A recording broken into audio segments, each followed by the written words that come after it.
ನಮಸ್ಕಾರ ವೀಕ್ಷಕರೇ, BMTV news ಕನ್ನಡಕ್ಕೆ ಸ್ವಾಗತ. ನಾನು ವಿಜಯಲಕ್ಷ್ಮಿ. ಪತ್ರಿಕಾಗೋಷ್ಠಿಗೆ ಮತ್ತೊಮ್ಮೆ ತಮ್ಮೆಲ್ಲರನ್ನು ಸ್ವಾಗತಿಸುತ್ತಾರೆ.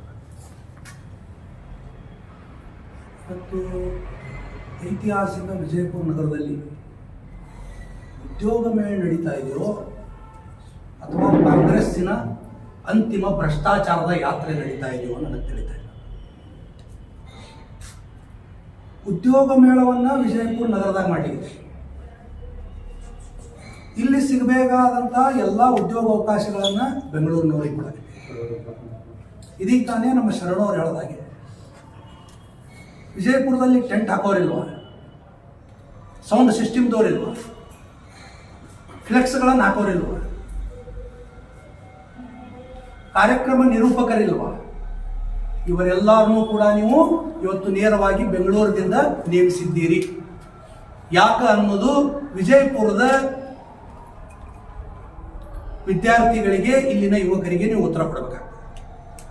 ಒಂದು ವೇಳೆ ಆ ಇವೆಂಟ್ ಕೊಡು ಬರ್ತೀನಿ ಇಲ್ಲಿ ವಿಜಯಪುರ ನಗರದವರಿಗೆ ನೀವು ಉದ್ಯೋಗ ಕೊಟ್ಟಿದ್ದೀರಂದ್ರೆ ಕನಿಷ್ಠ 300ರಿಂದ 400 ಜನ ನೇರವಾಗಿ ಅದರಿಂದ ಲಾಭವನ್ನು ಪಡಿತಿದ್ರು, ದುಡಿಮೆಯನ್ನು ಮಾಡ್ಬೋದು.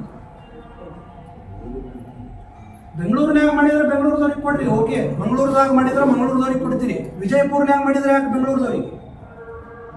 ಇದು ಇಲ್ಲಿದ್ದಂಥ ಎಲ್ಲ ವ್ಯಾಪಾರಸ್ಥರ ಒಕ್ಕೂಟದವ್ರು ಕೇಳಿಕತ್ತಾರ. ಎಷ್ಟೋ ಲಕ್ಷಾಂತರ ರೂಪಾಯಿ ಇವತ್ತು ಹಣವನ್ನು ಇವತ್ತವರು ಇನ್ವೆಸ್ಟ್ಮೆಂಟ್ ಮಾಡಿ ಬಿಸ್ನೆಸ್ ಪ್ರಾರಂಭ ಮಾಡಿದ್ದಾರೆ. ಇವತ್ತು ಎಲ್ಲಿ ವಿಜಯಪುರ ನಗರನಾಗ ಕಾಣುವಂಥ ಡಿಜಿಟಲ್ ಗೋಲ್ಡ್ ಹಿಡ್ಕೊಂಡು, ಸೌಂಡ್ ಸಿಸ್ಟಮ್ ಹಿಡ್ಕೊಂಡು, ಟೆಂಟ್ದವ್ರು ಹಿಡ್ಕೊಂಡು, ಮೈಕ್ದವ್ರು ಹಿಡ್ಕೊಂಡು ಎಲ್ಲಾನು ನೀವು ಬೆಂಗಳೂರದವ್ರಿಗೆ ಕೊಟ್ಟಿರಿ. ಇದರಲ್ಲಿ ಭ್ರಷ್ಟಾಚಾರದ ವಾಸನೆ ಎದ್ದು ಕಾಣ್ತಾ ಇದೆ. ಅದಕ್ಕೆ ನಾನು ಹೇಳಿದೆ, ಇದು ಉದ್ಯೋಗ ಮೇಳ ಅಂತೇಳಿ ನಾವು ಕರೀಲಿಕ್ಕೆ ತಯಾರಿಲ್ಲ. ಇದೊಂದು ಭ್ರಷ್ಟಾಚಾರದ ವ್ಯಾಪಕ ಕೂಟವಾಗಿದೆ ಅನ್ನೋ ಸಂಶಯ ಬರ್ತಾ ಇದೆ. ಇದಕ್ಕೆ ಪೂರಕವಾಗಿ ಹೇಳಬೇಕಂದ್ರೆ ಕಳೆದ ಕೆಲ ತಿಂಗಳ ಹಿಂದೆ ಪಕ್ಕದ ಕಲಬುರಗಿ ಜಿಲ್ಲೆಯಲ್ಲಿ ಕೂಡ ಒಂದು ಉದ್ಯೋಗ ಮೇಳ ಆಯಿತು. ಅಲ್ಲಿಯ ವಿದ್ಯಾರ್ಥಿನಿಯರಿಗೆ ಭಾಗವಹಿಸಿದಂಥ ವಿದ್ಯಾರ್ಥಿನಿಯರ ಜೊತೆ ನಾನು ಮಾತನಾಡಿದೆ. ವಿದ್ಯಾರ್ಥಿನಿಯರ ಜೊತೆ, ನಿರುದ್ಯೋಗಿಗಳ ಜೊತೆ. ಅಲ್ಲಿ ಬಂದಂಥ ಕಂಪ್ನಿಗಳು ಆರ್ಡರ್ ಕೊಟ್ಟಿದ್ದಾವಂತ್ರಿ, ಇನ್ನೂವರೆಗೆ ನೌಕರಿ ಸಿಕ್ಕಿಲ್ಲ. ಬಹಳ ಗಂಭೀರದ ವಿಷಯ. ಮಾನ್ಯ ಮುಖ್ಯಮಂತ್ರಿಗಳೇ, ಇದಕ್ಕೆ ನೀವು ಉತ್ತರ ಕೊಡಬೇಕಾಗ್ತದೆ. ಕಲಬುರಗಿಯಲ್ಲಿ ಆದಂಥ ಉದ್ಯೋಗ ಮೇಳದಲ್ಲಿ ಬಂದು ಅಪಾಯಿಂಟ್ಮೆಂಟ್ ಲೆಟರ್ ಕೊಟ್ಟಂಥ ಕಂಪ್ನಿಗಳು ನಾಮಕೆ ವಾಸ್ತೆ ಲೆಟರ್ ಕೊಟ್ಟಿದ್ದಾವೆ. ಅವರಿಗೆ ಇಲ್ಲಿವರೆಗೆ ಯಾವುದೇ ರೀತಿಯ ಅಧಿಕೃತ ಉದ್ಯೋಗ ಸಿಕ್ಕಿಲ್ಲ. ಯಾಕೆ? ಕರ್ನಾಟಕದ ನಿರುದ್ಯೋಗಿ ಯುವಕರ ಪ್ರಶ್ನೆ ಆಗಿದೆ, ಬಹಳ ಗಂಭೀರ. ಅದಕ್ಕೆ ಈ ಉದ್ಯೋಗ ಮೇಳವನ್ನು ಪಾರದರ್ಶಕವಾಗಿ ಎಷ್ಟು ಜನರಿಗೆ ನೀವು ಉದ್ಯೋಗ ಕೊಡ್ತೀನಿ, ನಾಳೆ ಎಷ್ಟು ಜನರಿಗೆ ಅಪಾಯಿಂಟ್ಮೆಂಟ್ ಲೆಟರ್ ಅಲ್ಲ ಎಂದಿನಿಂದ ಅವ್ರಿಗೆ ಜಾಯಿನ್ ಆಗ್ಲಿಕ್ಕೆ ಹೇಳ್ತೀನಿ ಅನ್ನೋದು ಸ್ಪಷ್ಟೀಕರಣ ಕೊಡಬೇಕು. ಕೇವಲ ನಾವು 1 ತಿಂಗಳು ಬಿಟ್ಟು 3 ತಿಂಗಳೊಳಗೆ ಜಾಯಿನ್ ಆಗ್ರಿ, ಆ ರೀತಿ ಅಪಾಯಿಂಟ್ಮೆಂಟ್ ಲೆಟರ್ಗಳು ನಮಗೆ ಬೇಡ. ಇಂಥ ದಿವಸದಿಂದ ಬಂದು ನನ್ನ ಕಂಪನಿಯಲ್ಲಿ ನೀವು ಜಾಯಿನ್ ಆಗಬೇಕನ್ನೋ ಅಧಿಕೃತ ಲೆಟರ್ಗಳನ್ನು ನಮ್ಮ ನಿರುದ್ಯೋಗಿಗಳಿಗೆ ಕೊಡಬೇಕು ಇವರು ಅನ್ನೋ ಆಗ್ರಹವನ್ನು ತಮ್ಮ ಮಾಧ್ಯಮದ ಮುಖಾಂತರ ಮಾಡ್ತೀನಿ. ಇನ್ನೊಂದು ವಿಜಯಪುರದ ವಿಷಯಕ್ಕೆ ಬರ್ತೀನಿ, ಬಹಳ ಗಂಭೀರವಾದ ವಿಷಯ ಮುಂದಿದ್ದು. ವಿಜಯಪುರದಲ್ಲಿ BDA, ಇವತ್ತೇನು VDA ಅಂತ ಕರಿತೀವಿ, UDA ಜೀವಂತದೋ ಇಲ್ಲವೋ? ಕಳೆದ 10 ವರ್ಷಗಳಿಂದ BDAದಿಂದ ಯಾವುದೇ ಬಡವರಿಗೆ ಸೈಟ್ ಆಗಲಿ, ಮನೆಗಳ ಯೋಜನೆಗಳಾಗಲಿ ಇವತ್ತು ಪ್ರಾರಂಭಗೊಂಡಿಲ್ಲ. ಸಂಶಯ ಬರ್ಲಿಕ್ಕತ್ತದ, ಆ ಕಚೇರಿಯನ್ನಾದರೂ ಯಾಕೆ ಇಟ್ಟಿದ್ರಿ ನೀವು? ವ್ಯಾಪಕ ಭ್ರಷ್ಟಾಚಾರ ತಾಂಡವಾಡಿಲ್ಲ. ಎನ್ನೇ ಪ್ಲಾಟ್ ಮಾಡುವವರ ಜೋಡಿ ನೀವು ಕೂಡ್ಕೊಂಡು ಬಡವರ ಕನಸಿನ ನಿವೇಶನಗಳಿಗೆ ಕೊಳ್ಳೆ ಇಡುವಂಥ ಕೆಲಸ ಮಾಡ್ತಾ ಇದ್ದಾರೆ. BDA ಇದ್ದು ಉಪಯೋಗ ಏನು? ಬಿಜಾಪುರದಿಂದ ವಿಜಯಪುರ ಆಯಿತು, ನಗರ ಪಾಲಿಕೆಯಿಂದ ಮಹಾನಗರ ಪಾಲಿಕೆ ಆಯಿತು. ಇಲ್ಲಿವರೆಗೆ ಒಂದೇ ಒಂದು ನಿವೇಶನವನ್ನು ಬಡವರಿಗೆ ಕೊಟ್ಟಿಲ್ಲ. ಕಾರಣ ಏನು? ಜನಪ್ರತಿನಿಧಿಗಳು ಉತ್ತರ ಕೊಡಬೇಕಾಗ್ತದೆ. ಪಕ್ಷಾತೀತವಾಗಿ ಹೇಳ್ತೀನಿ ನಾವು. ಅದು ಕಾಂಗ್ರೆಸ್ ಇರ್ಬೋದು, ಇನ್ಯಾವುದೋ ಪಕ್ಷ ಇರ್ಬೋದು, BJP ಇರ್ಬೋದು, ಯಾವುದೇ ಇರ್ಬೋದು. ಯಾವ್ಯಾವ ಸರ್ಕಾರದೊಳಗೆ ಇಲ್ಲಿವರೆಗೆ 10 ವರ್ಷಗಳಿಂದ ವಿಜಯಪುರ ನಗರ ಜನತೆಗೆ, ಬಡ ಜನತೆಗೆ ಕಡಿಮೆ ರೇಟ್ನಲ್ಲಿ ನೀವು ನಿವೇಶನ ಕೊಡುವಂಥ ಕೆಲಸ ಮಾಡಿಲ್ಲ. ಯಾಕೆ? ಅಷ್ಟೇ ಅಲ್ಲ, ನಡಬರ್ಕ್ ಬಾರಿ ಅನೇಕ ಹಣವನ್ನು ತಗೊಂಡು ಅಪ್ಲಿಕೇಶನ್ ಕರೆದು ಅದು ಏನಾಯ್ತು ಅನ್ನೋದ್ರ ಬಗ್ಗೆನೂ ಇವತ್ತು ಅಧಿಕೃತ ಮಾಹಿತಿ ಇಲ್ಲ. ಇವತ್ತು ವಿಜಯಪುರದ ಏನೇ ಪ್ಲಾಟ್ ತಗೊಳ್ಳಿಕ್ ಹೋದ್ರಂದ್ರೆ ಸಾರ್ವಜನಿಕರ ಪರಿಸ್ಥಿತಿ ಹೆಂಗಾಗಪ್ಪ ಅಂದ್ರೆ ನಮ್ಮ ಶರಣವ್ರು ಹೇಳ್ತಾ ಇದ್ರು ಈಗ ಕನಿಷ್ಠ 2,500 4,000 ರೂಪಾಯಿ ಪರ್ ಸ್ಕ್ವೇರ್ ಫೀಟ್ ಇದೆ. ಹಾಗಿದ್ರೆ ಬಡವರು ನಿವೇಶನ ಗಗನ ಕುಸುಮ ಪಡೆದುಕೊಳ್ಳುವುದು. ಹಂಗಿದ್ರೆ PDA ಯಾಕದ ಇಲ್ಲಿ? ಇದರ ಅವಶ್ಯಕತೆ ಆದರೂ ಏನು, ಅಲ್ಲಿರುವಂಥ ಅಧಿಕಾರಿಗಳ ಕೆಲಸ ಆದರೂ ಏನು ಅನ್ನೋದು ಇವತ್ತು ವಿಜಯಪುರದ ಸಾರ್ವಜನಿಕರ ಯಕ್ಷ ಪ್ರಶ್ನೆ ಆಗಿದೆ. ಇನ್ನೊಂದು ಸೂಕ್ಷ್ಮ ಹಾಗೂ ಬಹಳ ನೋವಿನ ವಿಚಾರ, ಆರ್ಕಿಯಾಲಜಿಕಲ್ ಡಿಪಾರ್ಟ್ಮೆಂಟ್. ಮಹಾನಗರ ಪಾಲಿಕೆಯಲ್ಲಿ ಭ್ರಷ್ಟಾಚಾರ ತಾಂಡವವಾಡ್ತಾ ಇದೆ. ಇವತ್ತು ತಮ್ಮ ಗಮನಕ್ಕೂ ಬಂದಿರಬಹುದು, ಈ ಸತ್ತು ಅಂತ ಹೇಳಿ ಮಾಡುವಂಥದ್ದು ಕಡ್ಡಾಯ ಆಗಿದೆ. ಈ ಸತ್ತು ಮಾಡ್ಲಿಕ್ಕೆ ಹೋದ್ರೆ ಒಂದೇ ಒಂದು ಈ ಸತ್ವ ಸರಳವಾಗಿ ಆಗ್ತಾ ಇಲ್ಲ. 1 ತಿಂಗಳು 2 ತಿಂಗಳು 3 ತಿಂಗಳು ಹಾದಿ ಕಾಯ್ದರೂ ಕೂಡ ಇವತ್ತು ಜನರಿಗೆ ಈ ಸತ್ವದ ರಿಜಿಸ್ಟರ್ಡ್ ಕಾಪಿ ಪಡೆದುಕೊಳ್ಳಲು ಸಾಧ್ಯವಾಗ್ತದೆ. ನ್ಯಾಯ ಬೇಕೆಂದೆನಿಸಿದವರಿಗೆ ನ್ಯಾಯವೆಸಗುವ ಬಂಡಾರ ಕಿಬ್ಬೆದೆಯ ಕೀಳು ಮುರಿದರೆ ಸಿಕ್ಕಿದ್ದೆ ನ್ಯಾಯ. ಡಾಕ್ಟರ್ ಬಾಬಾ ಸಾಹೇಬ್ ಅಂಬೇಡ್ಕರ್ ಅವರ ಆದರ್ಶದ ವಿಚಾರಗಳನ್ನು ಸ್ಮರಣೆ ಮಾಡಿಕೊಂಡು ಭಾರತ ದೇಶದ ಪ್ರಜಾಪ್ರಭುತ್ವದ 4ನೇ ಅಂಗ ಅದು ಪತ್ರಿಕಾ ರಂಗ. ಆ ರಂಗದ ಮುಂದೆ ನಾನು ಪ್ರಥಮ ಬಾರಿಗೆ ಮಾತನಾಡ್ತಾ ಇರೋದು ಒಂದು ವಿಶೇಷವಾಗಿರುವಂಥ ಸಂಗತಿ. ಕರ್ನಾಟಕ ರಾಜ್ಯ ಸರ್ಕಾರ ಇವತ್ತು ರಾಜ್ಯದ ಲಕ್ಷಾಂತರ ವಿದ್ಯಾರ್ಥಿಗಳಿಗೆ ಅನ್ಯಾಯ ಮಾಡ್ತಾ ಇದೆ, ಮೋಸ ಮಾಡ್ತಾ ಇದೆ. ನನ್ನ ಮಾಹಿತಿ ಪ್ರಕಾರ ಸುಮಾರು 43 ಇಲಾಖೆಗಳಲ್ಲಿ 2,76,386 ಹುದ್ದೆಗಳು ಖಾಲಿ ಇದ್ದು ಕಳೆದ 6 ವರ್ಷಗಳಿಂದ ಯಾವುದೇ ಇಲಾಖೆಗಳಲ್ಲಿ ಕಾಲ್ಫಾರ್ಮ್ ಆಗದೆ ಸುಮ್ಮನೆ ಕಳೆದ ಸರ್ಕಾರ ಆಗಿರ್ಬೋದು, ಇವತ್ತಿನ ಸರ್ಕಾರ ಆಗಿರ್ಬೋದು, ವಿದ್ಯಾರ್ಥಿಗಳನ್ನ ಕಡೆಗಣಿಸ್ತಾ ಇದ್ದಾರೆ. ರಾಜ್ಯದ ತುಂಬೆಲ್ಲ ನಾವು ಸಾಕಷ್ಟು ಹೋರಾಟವನ್ನು ಮಾಡಿದ್ದೀವಿ. ಆ ಹೋರಾಟಕ್ಕೆ ಸರ್ಕಾರ ಯಾವುದೇ ಸ್ಪಂದನೆ ಮಾಡ್ತಾ ಇಲ್ಲ. ಕಳೆದ ದಿನಗಳಲ್ಲಿ ಸುಮ್ಮನೆ ಏನೋ ನಾವು ಕಾಲ್ಫಾರ್ಮ್ ಮಾಡ್ತೀವಿ, ಅಧಿಸೂಚನೆ ಮಾಡ್ತೀವಿ ಅಂತ ಹೇಳಿ 43 ಇಲಾಖೆಗಳಲ್ಲಿ ಲಕ್ಷಾಂತರ ವಿದ್ಯಾರ್ಥಿಗಳು ಪ್ರೆಸೆಂಟ್ ಕರ್ನಾಟಕ ರಾಜ್ಯದಲ್ಲಿ 10 ಲಕ್ಷಕ್ಕಿಂತ ಹೆಚ್ಚು ವಿದ್ಯಾರ್ಥಿಗಳು, ಅದು ಅತ್ಯಂತ ಬಡ ಕುಟುಂಬದಿಂದ ಗ್ರಾಮೀಣ ವಿದ್ಯಾರ್ಥಿಗಳು ಸಾಲ ಮಾಡಿ ಕೂಲಿ ಮಾಡಿ ಎಲ್ಲೋ ಪೆಟ್ರೋಲ್ ಬಂಕಿನಲ್ಲಿ ಪೆಟ್ರೋಲ್ ಹಾಕಿ ಇವತ್ತು ಹೋಟೆಲ್ಗಳಲ್ಲಿ ಕಸ ಮುಸುರಿ ಮಾಡಿ ಓದುವಂತ ವಿದ್ಯಾರ್ಥಿಗಳಿಗೆ ಕರ್ನಾಟಕ ರಾಜ್ಯ ಸರ್ಕಾರ ಇವತ್ತು ಮೋಸ ಮಾಡ್ತಾ ಇದೆ. ಕರ್ನಾಟಕ ರಾಜ್ಯ ಸರ್ಕಾರ ಫಸ್ಟ್ ಆಯ್ಕೆ ಆಗಬೇಕಾದ್ರೆ ಇವತ್ತಿನ ಸರ್ಕಾರ ಸಮಾಜವಾದಿ ತತ್ವದ ಮೇಲೆ ನೀವು ಅಧಿಕಾರವನ್ನು ಸ್ವೀಕಾರ ಮಾಡಿ ಇವತ್ತು ಖಾಸಗಿ ಮೇಳಗಳನ್ನು ಏರ್ಪಡಿಸುವುದರ ಮೂಲಕ ನಾವು ಉದ್ಯೋಗ ಕೊಡ್ತೀವಿ ಅಂತೇಳಿ ಸುಮ್ಮನೆ ಆ ವಿದ್ಯಾರ್ಥಿಗಳೊಂದಿಗೆ ಚೆಲ್ಲಾಟ ಆಡ್ತಾ ಇದ್ದೀವಿ. ಕರ್ನಾಟಕ ರಾಜ್ಯ ಸರ್ಕಾರ ಇತ್ತೀಚೆಗೆ ಹೈಕೋರ್ಟಿಗೆ ಒಂದು ಪ್ರಶ್ನೆ ಕೇಳಿತ್ತು, ಏನು 56% ಮೀಸಲಾತಿ ನಾವು ಕಾಲ್ಫಾರ್ಮ್ ಮಾಡಂಗಿಲ್ಲ ಅಂತೇಳಿ. ಆದರೆ ಈ ಕಳೆದ ಜನವರಿ ತಿಂಗಳಲ್ಲಿ ಹೈಕೋರ್ಟ್ ಹೇಳಿದೆ 50% ಮೀಸಲಾತಿ ಇಟ್ಟುಕೊಂಡು ನೀವು ಕಾಲ್ಫಾರ್ಮ್ ಮಾಡ್ರಿ, 56% ಆಮೇಲೆ ನೋಡೋಣ, 96%ಗೆ ನೀವು ಕಾಲ್ಫಾರ್ಮ್ ಮಾಡಿದ್ದೆ ಆದರೆ ನಾವು ಅದಕ್ಕೆ ಒಪ್ಪಿಗೆ ಕೊಡ್ತೀವಿ ಅಂತ ಹೈಕೋರ್ಟ್ ಅಧಿಸೂಚನೆ ಕೊಟ್ಟರೂ ಕೂಡ ಫೆಬ್ರವರಿ 12 ಅಂತೇಳಿ ಇವತ್ತು ಅಟಾರ್ನಿ ಜನರಲ್ ಅವರು ಹೇಳ್ತಾ ಇದ್ದಾರೆ. ದಯವಿಟ್ಟು ರಾಜ್ಯದ ವಿದ್ಯಾರ್ಥಿಗಳು ಬಹಳ ಕಷ್ಟದಲ್ಲಿದ್ದಾರೆ, ತೊಂದರೆಯಲ್ಲಿದ್ದಾರೆ. ನಿಮ್ಮ ಪಂಚ ಯೋಜನೆಗಳ ಜೊತೆಯಲ್ಲಿ ವಿದ್ಯಾರ್ಥಿಗಳಿಗೆ ಭರವಸೆ ಉದ್ಯೋಗ ಕೊಡ್ತೀವಿ ಅನ್ನುವಂಥ ಯೋಜನೆಯನ್ನು ಘೋಷಣೆ ಮಾಡ್ರಿ, ಮನೆ ಮನೆಗೆ ಒಂದೊಂದು ಉದ್ಯೋಗ ಕೊಡುವಂತ ಪ್ರಯತ್ನವನ್ನು ಮಾಡ್ರಿ. ಇದರಿಂದ ರಾಜ್ಯದ ವಿದ್ಯಾರ್ಥಿಗಳು ಒಳ್ಳೇದಾಗ್ತದೆ. ಒಂದು ವೇಳೆ ನೀವೇನಾದ್ರೂ ಉದ್ಯೋಗ ಕಾಲ್ಫಾರ್ಮ್ ಮಾಡದೇ ಇದ್ರೆ ಇವತ್ತು ಶಿಕ್ಷಣ 76,000 ಪೋಸ್ಟ್ ಶಿಕ್ಷಕ ಹುದ್ದೆ ಖಾಲಿ ಇದಾವೆ, 25,000 ರಿಂದ 30,000 ಪೊಲೀಸ್ ಇಲಾಖೆಯಲ್ಲಿ ಖಾಲಿ ಅದಾವೆ, 11,000 ಕಂದಾಯ ಇಲಾಖೆಯಲ್ಲಿ ಹುದ್ದೆಗಳು ಖಾಲಿ ಇದಾವೆ, ಸುಮಾರು 25,000 ರಿಂದ 30,000 ಆರೋಗ್ಯ ಇಲಾಖೆಯಲ್ಲಿ ಹುದ್ದೆಗಳು ಖಾಲಿ ಇದಾವೆ. ನಾವು ಎಲ್ಲಾ ಸರ್ಕಾರಿ ಕಚೇರಿಗಳು ಹೋದ್ರೆ ಸುಮ್ಮನೆ ಪ್ರೈವೇಟ್ದವ್ರನ್ನ ತುಂಬಿಕೊಂಡು ಸರ್ಕಾರಿ ಅಧ್ಯಯನ ಮಾಡಿರ್ತಕ್ಕಂಥ ವಿದ್ಯಾರ್ಥಿಗಳಿಗೆ ಮೋಸ ಮಾಡ್ತಾ ಇದ್ರಿ. ಕರ್ನಾಟಕ ರಾಜ್ಯದ ಬರೀ ಬಿಜಾಪುರ ಆಗಿರ್ಬೋದು, ಧಾರವಾಡ ಆಗಿರ್ಬೋದು, ಬೆಂಗಳೂರು ವಿಜಯನಗರ ಆಗಿರ್ಬೋದು, ಅಲ್ಲಿ ಲೈಬ್ರರಿಯಲ್ಲಿ ಕುತ್ಕೊಂಡು ಓದುವಂತ ವಿದ್ಯಾರ್ಥಿಗಳು ಎಷ್ಟು ಕಷ್ಟಪಡ್ತಾ ಇದ್ದಾರೆ. ದಯವಿಟ್ಟು ವಿದ್ಯಾರ್ಥಿಗಳ ಪರವಾಗಿ ನೀವು ಕಾಲ್ಫಾರ್ಮ್ ಮಾಡದೇ ಇದ್ರೆ ನಾವು ವಿನಂತಿಯಿಂದ ನಾನು ಆಗ್ರಹ ಮಾಡ್ತಾ ಇದ್ದೇನೆ.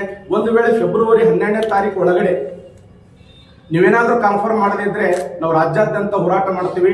ಸನ್ಮಾನ್ಯ ಶ್ರೀ ಸಿದ್ದರಾಮಯ್ಯ ಅವರಿಗೆ ನನ್ನ ಮನವಿ ಇದು ಬಿಜಾಪುರದಿಂದ ತಮಗೆ ಕರೆ ಕೊಡ್ತಾ ಇದ್ದೇವೆ. ಈಗಾಗಲೇ ನಾವು ಧಾರವಾಡ ಹಾಗೂ ಬಿಜಾಪುರದಲ್ಲಿ ಹೋರಾಟ ಮಾಡಿದ್ರು, ಅದಕ್ಕೆ ಯಾವುದೇ ಸ್ಪಂದನೆ ಮಾಡಿಲ್ಲ. ದಯವಿಟ್ಟು ನೀವು ಅಧಿಸೂಚನೆ ಮಾಡಬೇಕು. ಪೊಲೀಸ್ ಇಲಾಖೆಯಲ್ಲಿ ಅಧಿಸೂಚನೆ ಇಲ್ಲ. ನೀವು ಸುಮಾರು 6 ವರ್ಷಗಳಿಂದ ಯಾವುದೇ ಅಧಿಸೂಚನೆ ಆಗಿಲ್ಲ. ಸುಮಾರು 10 ವರ್ಷಗಳಿಂದ ಹೈಸ್ಕೂಲ್ ಟೀಚರ್ ಕಾಲ್ಫಾರ್ಮ್ ಮಾಡಿಲ್ಲ, 6 ವರ್ಷಗಳಿಂದ ಪ್ರಾಥಮಿಕ ಶಾಲಾ ಶಿಕ್ಷಕರ ಕಾಲ್ಫಾರ್ಮ್ ಮಾಡಿಲ್ಲ, ಸುಮಾರು 13 ವರ್ಷಗಳಿಂದ ಸಂಗೀತ ಟೀಚರ್ ಕಾಲ್ಫಾರ್ಮ್ ಮಾಡಿಲ್ಲ, ಕಂಪ್ಯೂಟರ್ ಟೀಚರ್ ಕಾಲ್ಫಾರ್ಮ್ ಮಾಡಿಲ್ಲ. ಬರೀ ಶಾಲಾ ಕಟ್ಟಡಗಳನ್ನು ಕಟ್ಟಿಸಿದ್ರೆ ಅಷ್ಟೇ ಅಲ್ಲ, ಅಲ್ಲಿ ಜೀವಂತ ಉಪನ್ಯಾಸಕರು ಇರಬೇಕು. 1964ರ ಶಿಕ್ಷಣ ನೀತಿ ಒಂದು ಮಾತು ಹೇಳ್ತದೆ, ಭಾರತ ದೇಶದ ನಿಜವಾದ ಶಿಕ್ಷಣ ನಿರ್ಮಾಣ ಆಗ್ತಾ ಇರೋದು ವರ್ಗ ಕೋಣೆಯ 4 ಗೋಡೆಗಳ ಮಧ್ಯದಲ್ಲಿ. ಮತ್ತೆ ಶಿಕ್ಷಕರೇ ಇಲ್ಲ ಅಥವಾ ಇಲಾಖೆಗಳಲ್ಲಿ ಅಧಿಕಾರಿಗಳಿಲ್ಲ, ಮತ್ತೆ ನೀವು ಸರ್ಕಾರ ಹೆಂಗ್ ನಡೆಸಕ್ ಸಾಧ್ಯ ಇದೆ? ದಯವಿಟ್ಟು ಯಾವ ಖಾಸಗಿ ಮೇಳಗಳಿಗೆ ನೀವು ಅವಕಾಶ ಕೊಡದೆ ದಯವಿಟ್ಟು ನೀವು ಕಾಲ್ಫಾರ್ಮ್ ಮಾಡಬೇಕು. ಅಧಿಸೂಚನೆ ಮಾಡುವುದರ ಮೂಲಕ ವಿದ್ಯಾರ್ಥಿಗಳಿಗೆ ಉದ್ಯೋಗ ಕೊಡ್ರಿ. ಇದು ನಮ್ಮ ಸಂವಿಧಾನದಲ್ಲಿರುವಂತಹ ಹಕ್ಕು. ಸಂವಿಧಾನದ 16ನೇ ವಿಧಿಯಲ್ಲಿ ನಾವು ಉದ್ಯೋಗ ಕೇಳ್ತಾ ಇದ್ದೇವೆ. ದಯವಿಟ್ಟು ನೀವು ಉದ್ಯೋಗ ಕೊಡದೇ ಇದ್ರೆ ನಾವು ಸರ್ಕಾರದ ವಿರುದ್ಧ ಹೋರಾಟ ಮಾಡ್ತೀವಿ. ದಯವಿಟ್ಟು ಪಂಚ ಯೋಜನೆಗಳಲ್ಲಿ ಇದೊಂದು ಯೋಜನೆ ಘೋಷಣೆ ಮಾಡಿ ನೀವು ಕಾಲ್ಫಾರ್ಮ್ ಮಾಡಬೇಕು ಅಂತೇಳಿ ನಾನು ಆಗ್ರಹ ಮಾಡ್ತಾ ಇದ್ದೇನೆ. ಸರ್ಕಾರ ಹೇಳ್ತದ ದಿನನಿತ್ಯ, ಸಚಿವರು ಹೇಳ್ತಾರೆ ಈ ಸತ್ತು ಮಾಡಿದ್ದೇವೆ, ಪಾರದರ್ಶಕ ಮಾಡಿದ್ದೇವೆ, ಭ್ರಷ್ಟಾಚಾರ ನಿಗ್ರಹ ಮಾಡ್ತಾ ಇದ್ದೇವೆ. ಎಲ್ಲಿ ಸಿಗ್ತಾ ಇದೆ? ವಿಜಯಪುರದ ಮಹಾನಗರ ಪಾಲಿಕೆಯಲ್ಲಿ ಹೋಗಿ ಯಾರಾದರೂ ಹಣ ಕೊಡಲಾರದೆ ಈ ಸತ್ತು ಮಾಡ್ಕೊಂಡು ಹೋದಾರಂದ್ರೆ ಒಬ್ಬರ ಹೆಸರು ಹೇಳಿ. ಹಣ ಕೊಟ್ಟರು ಕೂಡ ಕೆಲಸ ಆಗ್ತಾ ಇಲ್ಲ. ಭ್ರಷ್ಟಾಚಾರ ಸಂಪೂರ್ಣ ತಾಂಡವಾಡ್ತಾ ಇದೆ. ಒಂದು ಮಹಾನಗರ ಪಾಲಿಕೆಯಲ್ಲಿ ನಿವೇಶನ ಮನೆ ಕಟ್ಟಲಿಕ್ಕೆ ಪರ್ಮಿಷನ್ ತಗೊಳ್ಳಿಕ್ಕೆ ಹೋದ್ರೆ ಕನಿಷ್ಠ 6 ತಿಂಗಳ ಸಮಯ ತಗೊಳ್ಳಿಕತ್ತಾರೆ. ಏನ್ರಿ ಇದು? 1 ವರ್ಷನ್ಯಾಗ ಮನಿನೇ ನಿರ್ಮಾಣ ಆಗ್ತದೆ, ಪರ್ಮಿಷನ್ 6 ತಿಂಗಳು ಬೇಕಾ? 6 ತಿಂಗಳ ಬರೀ ಮಹಾನಗರ ಪಾಲಿಕೆಯವ್ರು ಮುಂದೆ ಏನು ಮಾಡ್ತಾರೆ ಗೊತ್ತದನ್ರಿ? ಅವರು ಆರ್ಕಿಯಾಲಜಿಕಲ್ ಡಿಪಾರ್ಟ್ಮೆಂಟ್ ಮೇಲೆ ದೂರು ಕೊಡ್ತಾರೆ. ಸರ್ ಅದು ಪಾಟಿಗಾಡಿ ಮಗ್ಗಲ ನಿಮ್ಮ ಮನೆ ಬರ್ತದೆ, 100 ಮೀಟರ್ ಒಳಗದ, 200 ಮೀಟರ್ ಒಳಗದ. ಆರ್ಕಿಯಾಲಜಿಕಲ್ ಡಿಪಾರ್ಟ್ಮೆಂಟ್ ಹಾಗೂ ಮಹಾನಗರ ಪಾಲಿಕೆ ಕೆಲ ಅಧಿಕಾರಿಗಳು ಭ್ರಷ್ಟಾಚಾರದಲ್ಲಿ ಮುಳುಗಿ ಹೋಗಿದ್ದಾರೆ. ಇದರ ಬಗ್ಗೆ ಜನಪ್ರತಿನಿಧಿಗಳು ಗಮನ ಕೊಡ್ತಾ ಇಲ್ಲ. ಸಾರ್ವಜನಿಕರಿಗೆ ಒಂದು ಪರ್ಮಿಷನ್ ತಗೊಂಡು ಮನೆ ಕಟ್ಟುವುದು ಅಸಾಧ್ಯದ ಮಾತಾಗಿದೆ. ಏನು ನಡೀತಾ ಇದೆ ವಿಜಯಪುರ ನಗರದಲ್ಲಿ? ಇದಕ್ಕೆ ಎಲ್ಲರೂ ಉತ್ತರ ಕೊಡಬೇಕಾಗ್ತದೆ. ಹಂಗಂದ್ರೆ ಬಡವರು ಇವತ್ತು ಏನಾದರೂ ಒಂದು ಮನೆ ಮುಂದೆ ಒಂದು ರಿಪೇರಿ ಮಾಡ್ಲಿಕ್ಕೆ ಹೋದ್ರೆ ಒಂದು ಏನಾರ ಉಸುಕ್ ತಂದು ಹೋಗಿದ್ರೆ ಬಂದು ಮುನ್ಸಿಪಾಲಿಟಿಯವರು ಅದಕ್ಕೆ ದಂಡ ಹಾಕ್ತಾರೆ, ಅಲ್ಲಿ ಬಂದು ಹಣ ತಿಂತಾರೆ. ಪರ್ಮಿಷನ್ಗೆ ಹೋದ್ರೆ ಪರ್ಮಿಷನ್ ಕೊಡ್ತಾ ಇಲ್ಲ. ಆರ್ಕಿಯಾಲಜಿಕಲ್ ಡಿಪಾರ್ಟ್ಮೆಂಟ್ಗೆ ಯಾಕೆ ಹೋಗಬಾರ್ದು? ಒಂದು ಸರ್ವಪಕ್ಷ ನಿಯೋಗ ತೊಗೊಂಡು ಯಾಕೆ ಹೋಗಬಾರ್ದು? ಎಲ್ಲ ರಾಜಕಾರಣಿಗಳು, ಎಲ್ಲ ಪ್ರಮುಖ ಹೋರಾಟಗಾರನ್ನು ಕರ್ಕೊಂಡು ಹೋಗಿ ನಾವು ಬರ್ತೇವೆ, ಸ್ವಂತ ಖರ್ಚು ಹಾಕೊಂಡು ಬರ್ತೇವೆ. ದೇಶದ ಪ್ರಧಾನಿ ನರೇಂದ್ರ ಮೋದಿ ಅವ್ರ ಕಡೆ ಹೋಗೋಣ. ವಿಜಯಪುರದ ಆರ್ಕಿಯಾಲಜಿಕಲ್ ಸಮಸ್ಯೆ ಇಷ್ಟೊಂದು ಗಂಭೀರ ಅದ ಅಂದ್ರೆ ಸ್ಮಾರಕಗಳೇ 55ಕ್ಕೂ ಅಧಿಕ ಸ್ಮಾರಕಗಳು ವಿಜಯಪುರ ನಗರನಾಗ ಅದಾವ. ಮಾನ್ಯುಮೆಂಟ್ಸ್ ಅಂತ ಕರಿತೀವಿ ನಾವು. ಕಾಟಿಗಾಡಿ ಮಾನ್ಯುಮೆಂಟ್ ಅಲ್ಲ. ಇದನ್ನು ತಿಳಿಸುವಂತ ಕೆಲಸ ಆಗ್ತಾ ಇಲ್ಲ ಜನಪ್ರತಿನಿಧಿಗಳ ಕಡೆ. ಕಾಟಿಗಾಡಿ ಎದಕ್ಕೆ? ಹಿಂದೆ ಆದಿಲಶಾಹಿ ಕಾಲದೊಳಗೆ ವಿಜಯಪುರವನ್ನು ರಕ್ಷಣೆ ಮಾಡಲಿಕ್ಕೆ, ಆಕ್ರಮಣಕಾರರನ್ನ ರಕ್ಷಣೆ ಮಾಡಲಿಕ್ಕೆ ಒಂದು ಗೋಡೆಯನ್ನು ನಿರ್ಮಿಸಿದ್ರು ವಿಜಯಪುರದ ಸುತ್ತಮುತ್ತ. ಅದು ಸ್ಮಾರಕ ಅಲ್ಲ. ಕಾಟಿಗಾಡಿ ಸುತ್ತಮುತ್ತ ಮನೆ ಇದ್ದವರಿಗೆ ಪರ್ಮಿಷನ್ ಸಿಗ್ತಾ ಇಲ್ಲ. ಕಟ್ಟಡ ಪರ್ಮಿಷನ್ ಅಷ್ಟೇ ಅಲ್ಲ, ಮಹಾನಗರ ಪಾಲಿಕೆಯಲ್ಲಿ ಯಾವುದೇ ಅಧಿಕೃತ ದಾಖಲೆಯನ್ನು ಕೊಡ್ತಾ ಇಲ್ಲ. ನಿಮ್ದು ಆರ್ಕಿಯಾಲಜಿಕಲ್ ಡಿಪಾರ್ಟ್ಮೆಂಟ್ಗೆ ಸಂಬಂಧ ಬರ್ತದೆ ಅಂತೇಳಿ ಅಂದ್ರೆ ಅವ್ರದ್ದು ಇವ್ರದ್ದು ಮಿಲಾಪದ ಅಲ್ಲಿ. ಮಹಾನಗರ ಪಾಲಿಕೆ ಆರ್ಕಿಯಾಲಜಿಕಲ್ ಡಿಪಾರ್ಟ್ಮೆಂಟ್ದವ್ರು ಕೂಡ ಸಾರ್ವಜನಿಕರನ್ನ ಲೂಟಿ ಮಾಡ್ತಾ ಇದ್ದಾರೆ. ನೇರವಾಗಿ ಹೇಳ್ತಾ ಇದ್ದೀನಿ ನಾವು. ಇದು ಕೇವಲ ಪತ್ರಿಕಾಗೋಷ್ಠಿ ಮುಖಾಂತರ ನಾವು ಎಚ್ಚರಿಕೆ ಕೊಡ್ತಾ ಇಲ್ಲ. ಬರುವಂತ ದಿನಗಳಲ್ಲಿ ಇದನ್ನ ಏನಾರ ತಕ್ಷಣ ಬಗೆಹರಿಸದೆ ಹೋದ್ರೆ ಎಲ್ಲಾ ಸಾರ್ವಜನಿಕರು ಬೀದಿಗಿಳಿದು ಹೋರಾಟ ಮಾಡ್ತೀವಿ. ಇನ್ನು ಮುಂದೆ ನಾವು ಯಾರು ಪರ್ಮಿಷನ್ ಹಾಲಿ ಕಾಯಂಗಿಲ್ಲ. ಅಷ್ಟೇ ಅಲ್ಲ, ಕಾಟಿಗಾಡಿ ಇರೋ ಸಂಬಂಧ ಯಾವುದೇ ಬ್ಯಾಂಕ್ ಆಗಲಿ ಸಹಕಾರಿ ಸಂಘಗಳಾಗಲಿ ಲೋನ್ ಕೊಡ್ತಾ ಇಲ್ಲ. ಇದು ಬಹಳ ನೋವಿನ ಸಂಗತಿ. ಅಧಿಕೃತ ದಾಖಲೆ ಇದೆ, ನಮ್ಮ ಹೆಸರಲ್ಲಿ ಉತ್ತಾರಿದೆ, ಫಾರ್ಮ್ 2 ಇದೆ. ಪ್ರತಿ ವರ್ಷ ಟ್ಯಾಕ್ಸ್ ತುಂಬ್ತೇವೆ. 24 ಅವರ್ಸ್ ನಳ ಕೊಟ್ಟಾರ, ನೀರು ಬರಲಿಲ್ಲ ಅಂದ್ರು. ಆದ್ರೆ ಯಾವುದೇ ಬ್ಯಾಂಕ್ ಸಾಲ ಕೊಡ್ತಾ ಇಲ್ಲ. ಬಿಕಾಸ್ ಆಫ್ ಕಾಟಿಗಾಡಿ. ಸ್ಮಾರಕ ಅಲ್ಲ. ಗೋಳುಗುಂಟು ಇಬ್ರಾಹಿಂ ರೋಜಾ ಇದ್ರೆ ಮಾತು ಬೇರೆ. 100 ಮೀಟರ್ 200 ಮೀಟರ್ ಮಾಡ್ರಪ್ಪ. ಕಾಟಿಗಾಡಿ. ಇದರ ಬಗ್ಗೆ ಯಾಕೆ ಇವತ್ತು ನಮ್ಮ ಜಿಲ್ಲಾ ಉಸ್ತುವಾರಿ ಸಚಿವರು ಇರ್ಬೋದು, ಜನಪ್ರತಿನಿಧಿಗಳಿರ್ಬೋದು, ಪಕ್ಷಾತೀತವಾಗಿ ನೇರವಾಗಿ ಕೇಂದ್ರಕ್ಕೆ ಹೋಗಿ ಆರ್ಕಿಯಾಲಜಿಕಲ್ ಮುಖ್ಯಸ್ಥರನ್ನು ಭೇಟಿಯಾಗಿ ಕೇಂದ್ರದ ಮಂತ್ರಿಗಳನ್ನ ಭೇಟಿಯಾಗುವಂಥ ಕೆಲಸ ಯಾಕೆ ಮಾಡುವಲ್ರಿ? ವಿಜಯಪುರ ಜನತೆ ಇವತ್ತು ಬಹಳ ಸಾಕಷ್ಟು ಸಮಸ್ಯೆಗೊಳಗಾಗಿದ್ದಾರೆ. ಅದಕ್ಕೆ ನಾನು ಆಗ್ರಹ ಮಾಡ್ತೀನಿ, ಒಂದು ನಿಯೋಗ ಮಾಡಿ ಈ ಕಾಟಿಗಾಡಿ ಸಮಸ್ಯೆಯನ್ನು ಬಗೆಹರಿಸಬೇಕು. ಇಲ್ಲಿಕಪ್ಪ ಅಂದ್ರೆ ಏನಾಗ್ತದೆ, ಜನರು ಬಹಳ ಗಂಭೀರ ಪರಿಣಾಮವನ್ನು ಎದುರಿಸ್ತಾ ಇದ್ದಾರೆ. ಇನ್ನೊಂದು ಬಂದಿದ್ದು ಉದ್ಯೋಗ ಮೇಳ ಮಾಡ್ತಾ ಇದ್ದಾರೆ. ಈ ಕಡೆ ನೀವು VBG ರಾಮ್ಜಿ ಯೋಜನೆಯನ್ನು ವಿರೋಧ ಮಾಡ್ತಾ ಇದ್ದಾರೆ. ಇವತ್ತು ಅಧಿಕೃತವಾಗಿ ನಿಮಗೆ ಡಾಕ್ಯುಮೆಂಟ್ ಕೂಡ ಕೊಡ್ತೀನಿ ನಾನು ಎಲ್ಲ ಮಾಧ್ಯಮದವರಿಗೆ. ಸೆಪ್ಟೆಂಬರ್ 7, 2005ರಲ್ಲಿ ಪ್ರಾರಂಭವಾದಂಥ ಮನ್ರೇಗಾ ಯೋಜನೆ 2005,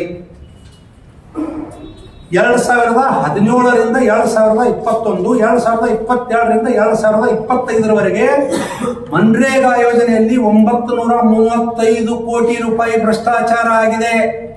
ಮನ್ರೇಗಾ ಅಲ್ಲಿ ಅಚ್ಚರಿ ಎನಿಸ್ಬೋದು. ಈ ಲೆಕ್ಕ ಕೇಳಿದ್ರೆ ಇನ್ನೂ ಹೆಚ್ಚೇ ಇರ್ಬೋದು. ಇದು ಅಧಿಕೃತ ಸರ್ಕಾರಿ ದಾಖಲೆಗಳ ಪ್ರಕಾರ 935 ಕೋಟಿ, 1000 ಕೋಟಿ ಭ್ರಷ್ಟಾಚಾರ ಆಗಿದೆ. ಪ್ರಮುಖ ರಾಜ್ಯಗಳಾದ ಆಂಧ್ರ ಪ್ರದೇಶ, ತಮಿಳುನಾಡು, ಜಾರ್ಖಂಡ್, 3ನೇ ನಂಬರ್ ಕರ್ನಾಟಕ ಇದೆ. ಮನ್ರೇಗಾದಲ್ಲಿ ಅತಿ ಭ್ರಷ್ಟಾಚಾರಕ್ಕೆ ಒಳಗಾದ ರಾಜ್ಯ 3ನೇ ಸ್ಥಾನದಲ್ಲಿ ಕರ್ನಾಟಕ ಇದೆ. ಕರ್ನಾಟಕದಲ್ಲಿ 176 ಕೋಟಿ ರೂಪಾಯಿ ಭ್ರಷ್ಟಾಚಾರ ಆಗಿದೆ. ಪಕ್ಕದ ಕಲಬುರಗಿ ಹಾಗೂ ಯಾದಗಿರಿ ಜಿಲ್ಲೆಯಲ್ಲಿ ಮನ್ರೇಗಾ ಅಲ್ಲಿ ಡುಪ್ಲಿಕೇಟ್ ಎಂಪ್ಲಾಯೀಸ್ಗಳನ್ನು ತಯಾರು ಮಾಡಿಕೊಂಡು ಕೂಲಿ ಕಾರ್ಮಿಕರನ್ನು ತಯಾರು ಮಾಡಿಕೊಂಡು ಬಿಲ್ ಹಾಕೊಂಡಿದ್ದಾರೆ. ಕೈಲಿ ಹಡ್ಡಿ, ಇವತ್ತು ಭೂಮಿ ಹಡ್ಡಿ ನಾವು ರೊಕ್ಕ ತಗೊಂಡೇವೆ ಅಂತ ಹೇಳಿ ಬಿಲ್ ಪಾಸ್ ಮಾಡ್ಕೊಂಡಿದ್ದಾರೆ. ಅಲ್ಲೇ ಬುಲ್ಡೋಜರ್ JCB ಇವತ್ತು ಕೆಲಸ ಮಾಡಿ ಹಣ ಎತ್ತುವಂತ ಕೆಲಸ ಆಗ್ಯದ ಯಾದಗಿರಿ ಒಳಗೆ. 2024-25ರಲ್ಲಿ ಹುಡುಗರು ಆಧಾರ್ ಕಾರ್ಡ್ದಲ್ಲಿ ತಮ್ಮ ಆಧಾರ್ ಕಾರ್ಡನ್ನು ಫೇಕ್ ಮಾಡಿ ಹುಡುಗರು ಹೆಣ್ಣು ಮಕ್ಕಳ ವೇಷ ಧರಿಸಿ ಬಿಲ್ಲನ್ನು ಎತ್ತಿದ್ದಾರೆ. ಪಕ್ಕದ ಯಾದಗಿರಿ ಜಿಲ್ಲೆಯಲ್ಲಿ 48 ಕೋಟಿ ಅದ ಅಮೌಂಟ್. ಅಧಿಕೃತ ದಾಖಲೆಗಳನ್ನು ಕೊಡ್ತೀನಿ, ಕೇವಲ ಆರೋಪ ಮಾಡ್ತಾ ಇಲ್ಲ. ಇವತ್ತು ಯಾಕೆ ಕಾಂಗ್ರೆಸ್ಸಿಗರು ಇವತ್ತು VBG ರಾಮ್ಜಿ ಯೋಜನೆಯನ್ನು ವಿರೋಧ ಮಾಡ್ತಾ ಇದ್ದಾರೆ? ಯಾಕೆ ಮಾಡ್ತಾ ಇದ್ದಾರೆ ಅಂದ್ರೆ ಭ್ರಷ್ಟಾಚಾರ ನಿಂತು ಬಿಡ್ತದೆ. ಈ ಹೊಸ ಯೋಜನೆಯನ್ನು ನಾನು ಯಾಕೆ ಸ್ವಾಗತ ಮಾಡ್ತೀನಿ? ಇಷ್ಟು ನಿಮಗಿಟ್ಟು ನೌಕರಿ ಕೊಟ್ಟು ನಿಮಗಿಟ್ಟು, ಬಟ್ ಅವ್ರ ಸಂಭಾವನೆ ಏಟಿರ್ತದೆ ಅಂದ್ರೆ 10, 15, 20 ಸಾವಿರ ಇರ್ತದೆ. ಬೆಂಗಳೂರಿನಂತಲ್ಲಿ, ಚೆನ್ನೈನಂತಲ್ಲಿ, ತುಮಕೂರು, ಬೆಂಗಳೂರು ಅಲ್ಲಿ ನಮ್ಮ ಯುವಕರು ಹೋಗಿ ಆ 15-20 ಸಾವಿರ ಒಳಗೆ ಅವ್ರು ಏನ್ ದುಡಿಬೇಕು, ಇಲ್ಲಿ ತನ್ನ ತಂದೆ ತಾಯಿಗಳಿಗೆ ಅವ್ರು ಏನು ಉಪಯೋಗ ನಡೆಸಬೇಕು ಎಂಬುದು ಬಹಳ ಯಕ್ಷ ಪ್ರಶ್ನೆ ಆಗ್ಯದ. ಆ ನಿಟ್ಟಿನಲ್ಲಿ ನಿಗಮದ ಅಧ್ಯಕ್ಷರು ಇದನ್ನ ನಾಳೆ ಎಷ್ಟು ಸಾವಿರ ಉದ್ಯೋಗ ಆಕಾಂಕ್ಷಿಗಳಿಗೆ ಉದ್ಯೋಗನ ಖಾಯಂ ಉದ್ಯೋಗನ ನೀಡ್ತೀನಿ ಎಂಬುದು ನಾಳೆ ಅವರು ದಯವಿಟ್ಟು ತಾವು ಬಹಿರಂಗ ಪಡಿಸ್ಬೇಕಂತ ಹೇಳಿ ಈ ಮೂಲಕ ನಾನು ಆಗ್ರಹ ಮಾಡ್ತೀನಿ. ಇನ್ ಮುಂದಾದ್ರೂ ಸಾಕಷ್ಟು ಇವೆಂಟ್ಗಳು ಇಲ್ಲಿ ಮಾಡ್ತಿರ್ತೀವಿ ನಾವು ಕರ್ನಾಟಕ ಸರ್ಕಾರದಿಂದ. ಸ್ಥಳೀಯರಿಗೆ ಅವಕಾಶ ಕೊಡಲ್ಲ. ಬ್ಯಾನರ್ ಹಾಕೋದಾಗಿರ್ಬೋದು, ಈ ಪೆಂಡಾಲ್ದವ್ರಾಗಿರ್ಬೋದು, ಸೌಂಡ್ದವ್ರಾಗಿರ್ಬೋದು, ಬೆಂಗಳೂರದ ಇವೆಂಟ್ ಅದವ್ರು ಕೊಟ್ಟು ಅವ್ರು ಏನ್ ಮಾಡ್ತಾರೆ, ಮತ್ತೆ ಇಲ್ಲೇ ನಮ್ಮವ್ರಿಗೆ ಕೆಲಸ ಹೆಚ್ಚಿ ಅವ್ರು ಪಗಾರ ಕೊಟ್ಟು ಹೋಗ್ತಾರೆ. ಅದು ಆಗ್ಬಾರ್ದು. ಸ್ಥಳೀಯರಿಗೆ ಅವಕಾಶ ಸಿಗ್ಬೇಕಂತ ಹೇಳಿ ನಾನು ನೇರವಾಗಿ ಕರ್ನಾಟಕ ಕೌಶಲ್ಯ ಅಭಿವೃದ್ಧಿ ನಿಗಮ ಮೇಲೆ ನಾನು ಆರೋಪವನ್ನು ಮಾಡ್ತೀನಿ. ಬಟ್ ಇದರಲ್ಲಿ ಭ್ರಷ್ಟಾಚಾರ ಕಂಡು ಬರ್ತದೆ ಅಂತ ಹೇಳಿ ನಾನು ಆರೋಪವನ್ನು ಮಾಡ್ತೀನಿ. ದೇಶದ ಪ್ರಧಾನಿ ತಂದಂತ VBG ರಾಮ್ಜಿ ಯೋಜನೆಯನ್ನ, ವಿಕಸಿತ ಭಾರತದ ಯೋಜನೆಯನ್ನ ಪಾರದರ್ಶಕವಾಗಿದೆ. ಅದರಲ್ಲಿ ಸಂಪೂರ್ಣ ಡಿಜಿಟಲೈಸೇಷನ್ ಆಗಿದೆ. ಬಯೋಮೆಟ್ರಿಕ್ ರೂಲ್ ಅನ್ನು ತಂದಿದ್ದಾರೆ. 3 ಬಾರಿ ಬಯೋಮೆಟ್ರಿಕ್. ಆಮೇಲೆ ಏನೇನು ಕಾಮಗಾರಿಗಳು ಆಗ್ತಾವ ಅದ್ರದ್ದು ಸಂಪೂರ್ಣ ಇವತ್ತು ಅಪ್ಲೋಡ್ ಮಾಡಬೇಕು. ಇವತ್ತೆಷ್ಟು ಕಾಮಗಾರಿ ಆಗಿದೆ, ನಿನ್ನೆಷ್ಟಾಗಿತ್ತು, ನಾಳೆ ಎಷ್ಟಾಗಿದೆ. ಬಯೋಮೆಟ್ರಿಕ್, ಡಿಜಿಟಲೈಸೇಷನ್, ಸಂಪೂರ್ಣ ಅಟೆಂಡೆನ್ಸ್ ಎಲ್ಲ ಡಿಜಿಟಲೈಸೇಷನ್ ಆಗಿದೆ. ಆಮೇಲೆ ನೇರವಾಗಿ ಅವರ ಕಾರ್ಮಿಕರ ಖಾತೆಗೆ ಹಣ ಹೋಗುವಂತ ವ್ಯವಸ್ಥೆ ಆಗಿದೆ. ಅದಕ್ಕೆ ಈ ಕಾಂಗ್ರೆಸ್ಸಿಗರು ಈ ಹೊಸ ಯೋಜನೆಯನ್ನು ವಿರೋಧ ಮಾಡ್ತಾ ಇದ್ದಾರೆ. ಮುಂಚೆ ಏನಿತ್ತು, 10% ರಾಜ್ಯ ಸರ್ಕಾರ ಕೊಡ್ತಿತ್ತು, 90% ಕೇಂದ್ರ ಸರ್ಕಾರ ಕೊಡ್ತಿತ್ತು. ಇವತ್ತಿನ ಹೊಸ VBG ರಾಮ್ಜಿ ಯೋಜನೆಯಲ್ಲಿ 40-60 ಮಾಡಿದ್ದಾರೆ. 60% ಕೇಂದ್ರ ಸರ್ಕಾರ ಕೊಡಬೇಕು, 40% ರಾಜ್ಯ ಸರ್ಕಾರ ಕೊಡಬೇಕು. ಇದರ ಅರ್ಥ ವ್ಯವಸ್ಥೆ ಪಾರದರ್ಶಕವಾಗಿರಲಿ ಅನ್ನೋ ಉದ್ದೇಶದಿಂದ, ರಾಜ್ಯ ಸರ್ಕಾರಕ್ಕೂ ತನ್ನ ಜವಾಬ್ದಾರಿ ಅರಿವಾಗಲಿ ಅನ್ನೋ ಉದ್ದೇಶದಿಂದ ಈ ರೀತಿ ಮಾಡಿದ್ದಾರೆ. ಮುಂಚೆ ಇದ್ದಂತ 100 ದಿನ ಏನು ಇದು ಇತ್ತು, 125 ದಿನ ಇವತ್ತು ನಿಮಗೆ ಉದ್ಯೋಗ ಗ್ಯಾರಂಟಿಯನ್ನು ಕೊಟ್ಟಿದ್ದಾರೆ. ಆಮೇಲೆ ಬಹಳ ಇನ್ನೊಂದು ವಿಶೇಷ ಯೋಜನೆಯಲ್ಲಿ ವಿಶೇಷ ಒಂದು ಪ್ರಾವಧಾನವನ್ನು ಮಾಡಿದ್ದಾರೆ. ಯಾವಾಗ ರೈತರು ತಮ್ಮ ಕೃಷಿಯೇತರ ಚಟುವಟಿಕೆಗಳನ್ನು ಮಾಡ್ತಿರ್ತಾರಲ್ಲ, ಆ ಸಂದರ್ಭದೊಳಗ 60 ದಿನ ಕೃಷಿಯೇತರ ಚಟುವಟಿಕೆ ಮಾಡಲಿಕ್ಕೆ ಅವರಿಗೆ ಅವಕಾಶ ಮಾಡಿಕೊಟ್ಟಿದ್ದಾರೆ. ಆ ಸಂದರ್ಭದಲ್ಲಿ ಯಾವುದೇ VBG ರಾಮ್ಜಿ ಯೋಜನೆ ಕಾಮಗಾರಿಗಳು ಇರಂಗಿಲ್ಲ. ಅಂತೂ ಅದ್ಭುತವಾದ ಯೋಜನೆ. 935 ಕೋಟಿ ರೂಪಾಯಿ ಆಯಿತು. ಕರ್ನಾಟಕನಾಗ 176 ಕೋಟಿ ಆಯಿತು. ಇದು ಕೇವಲ 2017ರಿಂದ 2025 ಮಾತ್ರ ಹೇಳ್ತಾ ಇದ್ದೀನಿ. ಹಿಂದೆ ಎಷ್ಟಾಗಿದೆ ಗೊತ್ತಿಲ್ಲ. ಸಾವಿರಾರು ಕೋಟಿ ಭ್ರಷ್ಟಾಚಾರ ಇವತ್ತು ಹಳೆಯ ಮನ್ರೇಗಾ ಯೋಜನೆಯಲ್ಲಿ ಆಗಿದೆ. ಇದಕ್ಕೆ ಕಾಂಗ್ರೆಸ್ಸಿಗರಿಗೆ ಇವತ್ತು ನಿಮ್ಮ ಮಾಧ್ಯಮದ ಮುಖಾಂತರ ನಾನು ನೇರ ಸವಾಲು ಹಾಕ್ತೀನಿ. ಯಾರು ಹೊಸ VBG ರಾಮ್ಜಿ ಯೋಜನೆಯನ್ನು ವಿರೋಧ ಮಾಡ್ತಾ ಇದ್ದಿರಲ್ಲ, ನಿಮಗೆ ಬಹಿರಂಗ ಸವಾಲು ಹಾಕ್ತೇವೆ ನಾವೆಲ್ಲರೂ. ನೇರ ಇವತ್ತು ಅದರ ಬಗ್ಗೆ ಚರ್ಚೆಗೆ ಸಿದ್ಧರಾಗ್ರಿ. ಮನ್ರೇಗಾ ಯೋಜನೆ ಒಳಗೆ ಮಹಾತ್ಮ ಗಾಂಧಿ ಅವರ ಹೆಸರನ್ನು ಹೇಳ್ಕೊಂಡು ಎಷ್ಟು ಲೂಟಿ ಮಾಡಿದಿರಿ ಅನ್ನೋದು ನಾವು ಫಿಗರ್ ಕೊಡ್ತೀನಿ. ಅದನ್ನ ಯಾಕೆ ವಿರೋಧ ಮಾಡ್ಲಿಕ್ಕೆ ಅನ್ನೋದು ಇವತ್ತು ನಾವು ನೇರವಾಗಿ ಹೇಳಕತ್ತೇವೆ. ಈ ಸವಾಲನ್ನು ಸ್ವೀಕರಿಸ್ತೀರಾ ಕಾಂಗ್ರೆಸ್ ಮುಖಂಡ್ರೆ ಅನ್ನೋ ಪ್ರಶ್ನೆಯನ್ನು ನಿಮ್ಮ ಮಾಧ್ಯಮದ ಮುಖಾಂತರ ನಾನು ಹಾಕ್ಲಿಕ್ಕೆ ಇಚ್ಛೆ ಪಡ್ತೀನಿ. ಯಾಕೆ ಪಾರದರ್ಶಕ ಆಡಳಿತ ನಿಮಗೆ ಬೇಕಾಗಿಲ್ವಾ? ಉದ್ಯೋಗ ಖಾತ್ರಿ ನಿಮಗೆ ಬೇಕಾಗಿಲ್ವಾ? ನಿಜವಾದ ಫಲಾನುಭವಿಗಳಿಗೆ ಉದ್ಯೋಗ ಕೊಡುವಂತ ಯೋಜನೆನೇ VBG ರಾಮ್ಜಿ ಯೋಜನೆ. ಇದರ ಬಗ್ಗೆ ಅರ್ಥ ಮಾಡ್ಕೋಬೇಕಾಗಿದೆ. ಪ್ರತಿಯೊಬ್ಬ ಕಾರ್ಮಿಕರ ತಿಳ್ಕೋಬೇಕಾಗಿದೆ. ಯಾಕೆ ಇವತ್ತು 125 ದಿನದ ಒಂದು ಗ್ಯಾರಂಟಿ ಯೋಜನೆಯನ್ನು ತಂದ್ರು, ಯಾಕೆ 60 ದಿನ ಇವತ್ತು ಕೃಷಿಯೇತರ ಇದರಲ್ಲಿ ಇದಕ್ಕೆ ಕೊಟ್ಟರು ಅನ್ನೋದ್ರ ಬಗ್ಗೆ ಇವತ್ತು ಚರ್ಚೆ ಮಾಡ್ಲಿಕ್ಕೆ ನಾವು ಬಹಿರಂಗ ಸವಾಲ ಕಾಂಗ್ರೆಸ್ಸಿಗರಿಗೆ ಹಾಕ್ತಾ ಇದ್ದೇವೆ. ಅಷ್ಟೇ ಅಲ್ಲ, ಸಾಕಷ್ಟು ಸೂಕ್ಷ್ಮ ವಿಚಾರಗಳು. ವಿಜಯಪುರದಲ್ಲಿ ಸ್ಲೀಪರ್ ಸೆಲ್ಗಳು ಕಾರ್ಯ ಮಾಡ್ತಾ ಇದ್ದಾವೆ. ನೆರೆ ಆಂಧ್ರ ಹಾಗೂ ಮಹಾರಾಷ್ಟ್ರದ ಒಂದು ಗಡಿ ಜಿಲ್ಲೆ ವಿಜಯಪುರ. ಇದಕ್ಕೆ ದೊಡ್ಡ ಜೀವಂತ ಉದಾಹರಣೆನೇ ತಾವೇ ಮಾಧ್ಯಮದವರು ತೋರಿಸಿದ ಹಾಗೆ ಕೊಯಂಬತ್ತೂರ್ ಬ್ಲಾಸ್ಟಿನ ಆರೋಪಿ ಟೇಲರ್ ರಾಜ ಕಳೆದ 15-20 ವರ್ಷದಿಂದ ವಿಜಯಪುರ ನಗರನ್ಯಾಗ ವಾಸ ಆಗಿದ್ದ. ಅವನ್ನ ತಮಿಳುನಾಡು ಪೊಲೀಸರು ಬಂದು ಹಿಡ್ಕೊಂಡು ಹೋದ್ರು. ನಾನು ಕೇಳ್ತೀನಿ, ರಾಜ್ಯ ಸರ್ಕಾರಕ್ಕೆ ಇಲ್ಲಿಯ ಗುಪ್ತಚರ ಇಲಾಖೆ ಏನ್ ಮಾಡ್ತಾ ಇತ್ತು? ಅವನಿಗೆ ಸಹಾಯ ಮಾಡಿದಂತ ಪ್ರಮುಖರು ಯಾರು ಅನ್ನೋದು ಇನ್ನೂ ಹೊರಗೆ ಬಂದಿಲ್ಲ. ಅವನಿಗೆ ಇಲ್ಲಿ ಬ್ಯಾಂಕ್ ಅಕೌಂಟ್ ತೆಗಿಲಿಕ್ಕೆ ಸಹಾಯ ಮಾಡಿದವರು ಯಾರು? ಇಂಟ್ರೊಡ್ಯೂಕ್ಷನ್ ಬೇಕಾಗ್ತದೆ. ಬ್ಯಾಂಕ್ ಅಕೌಂಟ್ ಮಾಡ್ಬೇಕಂದ್ರೆ ಪತ್ರಕರ್ತರೇ ಇರ್ಬೋದು, ಸಾಮಾನ್ಯ ಜನರೇ ಇರ್ಬೋದು. ಒಂದು ಬ್ಯಾಂಕಿಗೆ ಹೋದ್ರೆ ಒಬ್ಬ ಪರಿಚಯಸ್ಥರ ಸಹಿ ಬೇಕಾಗ್ತದೆ. ಅವನಿಗೆ ಯಾರು ಪರಿಚಯಸ್ಥರು ಹಾಕಿದ್ರು ಸಹ್ಯ? ಅವನಿಗೆ ಮನಿ ಯಾರು ಬಾಡಿಗೆ ಕೊಟ್ಟರು? ಅವನ ಅಕೌಂಟ್ ಹೆಂಗೆ ಓಪನ್ ಆಯಿತು? ಈ ಎಲ್ಲದರ ಬಗ್ಗೆ ನಮ್ಮ ಪೊಲೀಸ್ ಇಲಾಖೆ ಬಹಳ ಸೂಕ್ಷ್ಮವಾಗಿ ವಿಶೇಷ ತಂಡವನ್ನು ರಚಿಸಿ ಇವತ್ತು ಕಾರ್ಯ ಮಾಡಬೇಕಾಗಿತ್ತು. ಅದರ ದುರದೃಷ್ಟವಶಾತ್ ಇನ್ನೂ ತನಕ ಮಾಡಿಲ್ಲ. ಅದಕ್ಕೆ ನಾನು ಆಗ್ರಹ ಮಾಡ್ತೀನಿ, ವಿಜಯಪುರದಲ್ಲಿ ಅಕ್ರಮ ವಲಸಿಗರಿದ್ದಾರೆ. ಸುಮ್ಮನೆ ಹೇಳ್ತಾ ಇಲ್ಲ ನಾನು. 2012-13ರಲ್ಲಿ 33 ಜನರನ್ನ ಇಲ್ಲಿಂದ ರೆಸ್ಟಿಗೇಟ್ ಮಾಡಿದ್ದಾರೆ. ಅಕ್ರಮ ಬಾಂಗ್ಲಾ ವಲಸಿಗರನ್ನ ಇಂಡಸ್ಟ್ರಿಯಲ್ ಏರಿಯಾದಲ್ಲಿ ಕೆಲಸ ಮಾಡ್ತಾ ಇದ್ರು. ಎಳ್ನೀರು ಮಾರುವವರ ರೂಪದಲ್ಲಿದ್ದಾರೆ, ಕಾರ್ಪೆಂಟ್ರಿ ವರ್ಕ್ ಮಾಡುವವರ ರೂಪದಲ್ಲಿದ್ದಾರೆ. ಏನು ವಿಜಯಪುರನ್ಯಾಗ ಹೊಸದಾಗಿ ಹುಟ್ಟಿಕೊಂಡವಲ್ಲ ಸ್ಪಾಗಳು, ಸಲೂನ್, ಅದರಲ್ಲಿ ಇವತ್ತು ಅಕ್ರಮ ವಲಸಿಗರದಾರೆ. ಬರೀ ಬಾಂಗ್ಲಾ ವಲಸಿಗರ ಮಾತ್ರ ಇಲ್ಲ. ಗುಪ್ತಚರ ಇಲಾಖೆಗೆ ಹೇಳಿಕ್ಕೆ ಇಚ್ಛೆ ಪಡ್ತೀನಿ, ಪಾಕಿಸ್ತಾನಿ ವೀಸಾ ಎಕ್ಸ್ಪೈರ್ ಆದಂತವರು ಕೂಡ ಇಲ್ಲಿದ್ದಾರೆ. ಅವ್ರಿರೋದ್ರಿಂದ ಇಲ್ಲಿ ಒಂದು ದೊಡ್ಡ ಸಂಚನೆ ನಡೀತಾ ಇದೆ ಅನ್ನೋ ಸಂಶಯ ನಮಗೆ ಬರ್ತಾ ಇದೆ. ಇದನ್ನ ಈಗ ಹೇಳ್ತಾ ಇಲ್ಲ, 1998 ಅಂದಿನ ಉಪ ಪ್ರಧಾನಿ ಲಾಲ್ ಕೃಷ್ಣ ಅದ್ವಾನಿ ಅವರಿದ್ದಾಗೆ ನಾನು ಫ್ಯಾಕ್ಸ್ ಮಾಡಿದ್ದೆ. ಅದರ ಕಾಪಿ ಕೂಡ ತಮಗೆ ಹಾಕ್ತೀನಿ. ಮುಂದೆ SM ಕೃಷ್ಣ ಅವರು ಮುಖ್ಯಮಂತ್ರಿ ಇದ್ದಾಗ ಕೂಡ ಇದ್ರ ಬಗ್ಗೆ ದನಿ ಎತ್ತಿದ್ದೇವೆ. ಈಗ ಎತ್ತಾ ಇಲ್ಲ ನಾವು ಈ ದನಿಯನ್ನ. ಎಲ್ಲ ಫ್ಯಾಕ್ಸ್ ಡೀಟೇಲ್ಸ್ ಇದೆ. ಮೇಲ್ ಮಾಡಿರುವಂತ NIA ಮೇಲ್ ಮಾಡಿರುವಂತ ಕಾಪಿಗಳಿದಾವೆ. ವಿಜಯಪುರ ಬಹಳ ಸೂಕ್ಷ್ಮ ಪ್ರದೇಶ ಇದೆ. ಇದನ್ನ ಬಹಳ ಹಗುರವಾಗಿ ತಗೋಬಾರದು. ಯಾವುದೇ ಇವತ್ತು ನಮ್ಮ ತನಿಖಾ ಸಂಸ್ಥೆಗಳಿರ್ಬೋದು, ಪೊಲೀಸ್ ಇಲಾಖೆ ಇರ್ಬೋದು, ಯಾರೋ ಒಬ್ಬ ಸಿಕ್ಕ ನಾವು ಹಿಡಿದೇವಿ, ತಮಿಳುನಾಡದವ್ರು ಹೇಳ್ಕೊಂಡು ಹೋಗ್ಯಾರ, ATS ದವ್ರು ಕೆಲಸ ಮಾಡ್ಯಾರ, ಅಲ್ಲ ಜಾರ್ಕೊಳ್ಳೋದಲ್ಲ. ಇಲ್ಲಿರುವಂತ ಪ್ರತಿಯೊಬ್ರು ನಾಗರಿಕರೆಲ್ಲೂ ನಾನು ವಿನಂತಿ ಮಾಡ್ಕೋತೀನಿ ತಮ್ಮ ಮುಖಾಂತರ, ಯಾರೇ ಅಪರಿಚಿತರು, ಇಲ್ಲಿ ಹಿಂದೂ ಮುಸ್ಲಿಂ ಅನ್ನೋ ಪ್ರಶ್ನೆ ಬರಂಗಿಲ್ಲ. ಯಾರೇ ದೇಶ ವಿರೋಧಿಗಳು ವಿಜಯಪುರದಲ್ಲಿ ನಿಮಗೆ ಅನಿಸಿದ್ರು ಇವ ನಮ್ಮವಲ್ಲ ಅಂತಂದ್ರೆ ಪೊಲೀಸ್ ಡಿಪಾರ್ಟ್ಮೆಂಟ್ಗೆ ತಿಳಿಸುವಂತ ಕೆಲಸ ಮಾಡಬೇಕಾಗಿದೆ. ಆ ದಿಶೆಯಲ್ಲಿ ಇವತ್ತು ಬಹಳ ಜಾಗ್ರತೆಯಿಂದ ಇವತ್ತು ಕೆಲಸ ಮಾಡಬೇಕಾಗಿದೆ. ಅದಕ್ಕೆ ಇವತ್ತೇನು ಬಹಳ ಪ್ರಮುಖ ವಿಷಯ ಆರ್ಕಿಯಾಲಜಿಕಲ್ ಇದ್ರದ್ದು ಹೇಳಿದೆ.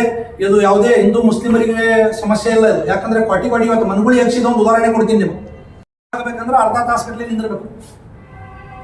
ಯಾರಿಗೋಸ್ಕರ ಮನುಗುಳಿ ಹಚ್ಚಿ ಮಾಡಿ? ರಾಜ ಮಹಾರಾಜರ ಕಾಲ ಅದನ್ನ ಈಗ ಇಲ್ಲ. ಡಾಕ್ಟರ್ ಬಾಬಾ ಸಾಹೇಬ್ ಅಂಬೇಡ್ಕರ್ ರಚಿಸಿದಂತ ಸಂವಿಧಾನ ಸ್ಟಾರ್ಟ್ ಆಗದಿ ರಾಜ ಮಹಾರಾಜರ ಕಾಲ ಇಲ್ಲ. ಆ ಕ್ವಾಟಿವಾಡಿಯಿಂದ ಯಾರಿಗ ಅನುಕೂಲದ ಯಾರಿಗ ಅನಾನುಕೂಲದ ಅನ್ನೋದ್ರ ಬಗ್ಗೆ ಜಿಲ್ಲಾಡಳಿತ ಚಿಂತನೆ ಮಾಡಬೇಕಾಗ್ತದೆ.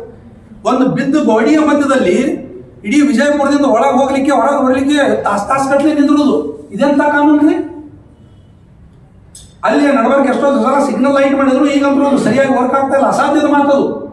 ಅಲ್ಲಿ ವಿಜಯಪುರದ ಹೊರ ಬಡಾವಣೆಗೆ ಹೋಗ್ಬೇಕಂದ್ರೆ, ಬಸ್ಗಳು ಹೋಗ್ಬೇಕಂದ್ರೆ, ಬೆಂಗಳೂರು ರೂಟು ಅದೇ ಅದ. ಬಸವನ ಬಾಗೇವಾಡಿಗೆ ಹೋಗ್ಬೇಕಂದ್ರೆ, ಬೇರೆ ವಿಜಯಪುರ ಹೊರಗೆ ಹೋಗ್ಬೇಕಂದ್ರೆ ಒಂದು ತಾಸು ಗಟ್ಟಲೆ ನಿಂದಿರೋದು. ಅದನ್ನ ಅಗಲೀಕರಣ ಮಾಡ್ಲಿಕ್ಕೆ ಆಗಂಗಿಲ್ಲ.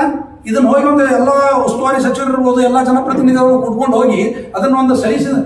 ಇನ್ನೊಂದು ನನ್ನ ಮಿತ್ರ ಹೇಳ್ತಾ ಇದ್ರು, ಇಷ್ಟಕ್ಕೆಲ್ಲ ನೀವು ಆರ್ಕಿಯಾಲಜಿಕಲ್ದು ಪುರಾತತ್ವ ಇಲಾಖೆದ್ದು ನೀವು ನೆವ ಹೇಳಕ್ಕೆ ಕೊಟ್ಬಿಟ್ರೆ ವಿಜಯಪುರ ಜನತೆ, ವಿಜಯಪುರ ಸುಧಾರಣೆ ಆಗ್ಲಿಕ್ಕೆ ಸಾಧ್ಯನೇ ಇಲ್ಲ.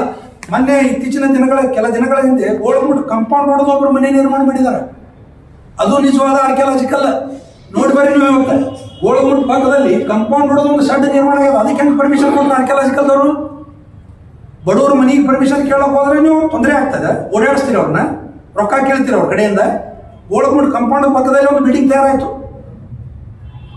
ಅದರ ಎದುರ ಬದ್ರ 100-200 ಮೀಟರ್ ಇದ್ದವರಿಗೆ ಇದು ಇಲ್ಲ. ದೊಡ್ಡ ದೊಡ್ಡ ಬಿಲ್ಡಿಂಗ್ ಆದ್ರೆ ಅವ್ರಿಗೆ ಅವ್ರಿಗೆ ರೊಕ್ಕ ಕೊಟ್ಟಿರ್ತಾರೆ, ಕೋಟಿ ಮೇಲೆ ಮನಿ ಮಾಡ್ಕೊಂಡವ್ರು ಅದಾರ, ಅವ್ರಿಗೇನು ಅನ್ನಂಗಿಲ್ಲ.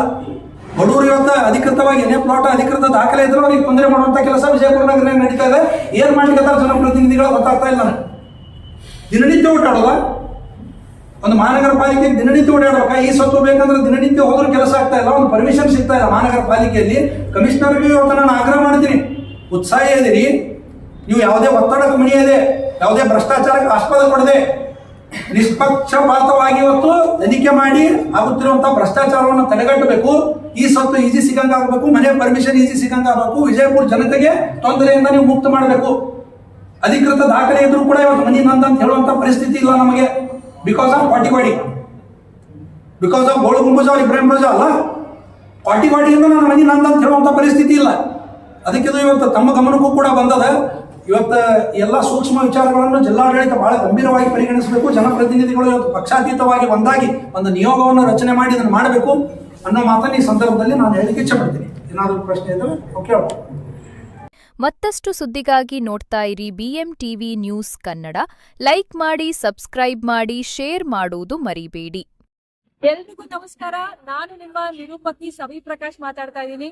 ಅಂತಾರಾಷ್ಟ್ರೀಯ ಮಟ್ಟದಲ್ಲಿ ಬಹಳಷ್ಟು ಕಾರ್ಯಕ್ರಮಗಳನ್ನ ನಿರೂಪಣೆ ಮಾಡಿದ್ದೀನಿ. ಮೋದಿಜಿಯವರ ಕಾರ್ಯಕ್ರಮ ನಿರೂಪಣೆ ಮಾಡಿದ್ದೀನಿ. ನನಗೊಂದು ಖುಷಿ ವಿಚಾರ ಅಂತ ಹೇಳಿದ್ರೆ, ನಮ್ಮ ಭಾಸ್ಕರ್ ಅವರು BMTV ಅಂತ ಹೇಳಿ ಒಂದು ಯೂಟ್ಯೂಬ್ ಚಾನೆಲ್ ಓಪನ್ ಮಾಡಿದ್ದಾರೆ.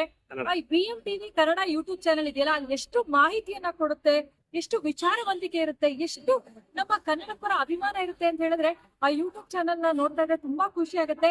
ಎಲ್ಲ ಕನ್ನಡ ಅಭಿಮಾನಿಗಳು, ನಮ್ಮ ಕನ್ನಡಿಗರು, ನನ್ನ ಯುವ ಕನ್ನಡ ಸ್ನೇಹಿತರು, ದಯಮಾಡಿ BMTV ಕನ್ನಡ ಯೂಟ್ಯೂಬ್ ಚಾನೆಲ್ ನ ಸಬ್ಸ್ಕ್ರೈಬ್ ಆಗಿ ಫಾಲೋ ಮಾಡಿ. ಅತಿ ಹೆಚ್ಚು ಕನ್ನಡಕ್ಕೆ ಸಂಬಂಧಪಟ್ಟಿರುವಂತಹ ಮಾಹಿತಿಗಳು ಬರ್ತಿರುತ್ತೆ, ಅದನ್ನ ಮರಿ ತಿಳ್ಕೊಳ್ಳೋದಕ್ಕೆ ನನ್ನ ಮೂಲಕ ನಮ್ಮ ಜ್ಞಾನಾರ್ಜನೆಯನ್ನ ಮಾಡ್ಕೊಳ್ಳೋಣ. ಏನಂತೀರಾ? ನಾನು ಸವಿ ಪ್ರಕಾಶ್, ಚಂದನ ವಾಹಿನಿಯ ನಿರೂಪಕಿ.